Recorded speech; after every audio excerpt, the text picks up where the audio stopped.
તો બનાસકાંઠાના ડીસામાં ભીલડી ગામની અંદર ધોધમાર વરસાદના અહેવાલ।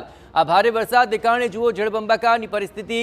ભીલડીની પંચવટી સોસાયટીમાં પાણી ભરાઈ ચૂક્યા છે। આ પરિસ્થિતિ જુઓ કે જ્યાં સોસાયટીના મુખ્ય માર્ગ પર 3-3 ફૂટ સુધી વરસાદી પાણી ભરાયેલા છે।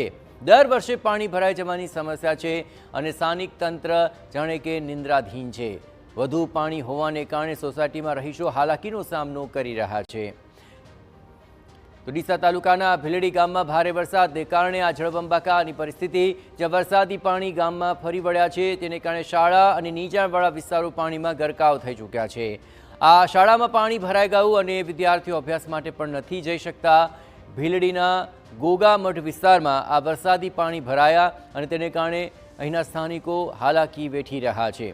સ્થાનિકોનો સીધો આરોપ છે કે નેશનલ હાઈવે ઓથોરિટીની બેદરકારીને કારણે આ વરસાદમાં અહીં પાણી ભરાવાની સમસ્યા સર્જાઈ રહી છે।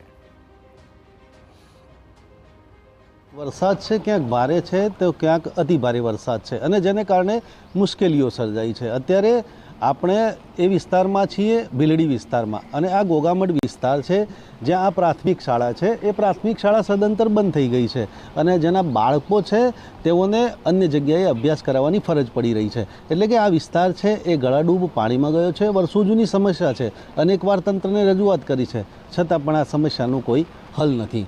જે પ્રકારે અહીંયા વિસ્તાર છે ને ત્યાંના જે સ્થાનિકો છે તે સ્થાનિકો પણ ના મકાનો પણ પાણીમાં ગરકાવ થયા છે। અત્યારે આપણી સાથે સ્થાનિકો છે તેમની સાથે વાત કરીશું।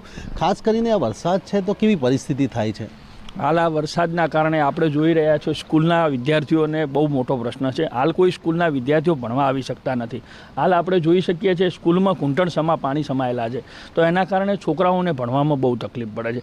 એના કારણે છોકરાઓ સ્કૂલ આવી શકતા નથી। સદંતર બહુ ટાઈમથી આ સ્કૂલો બંધ રાખવી પડે। જ્યારે બી વરસાદ આવે ત્યારે આ સ્કૂલોને બંધ રાખવી પડે છે। આજે આપણે જોઈ રહ્યા છો ઘૂંટણસમા પાણી હોય છે। 1 થી 5 ધોરણ ભણતા છોકરાઓ અહીંયા ભણે છે, તો હવે આવડા છોકરાઓ ક્યાં આવશે ભણવા માટે? આનો સરકારે વિચારવું જોઈએ। અચ્છા, સમજો કે આ સ્થાનિક વિસ્તાર પણ છે, આ મકાનો પણ બંધ થયા છે અને જે પ્રકારે એના સ્થાનિકોને પણ આ ઘૂંટણસમાં પાણીથી તકલીફ પડી રહી છે।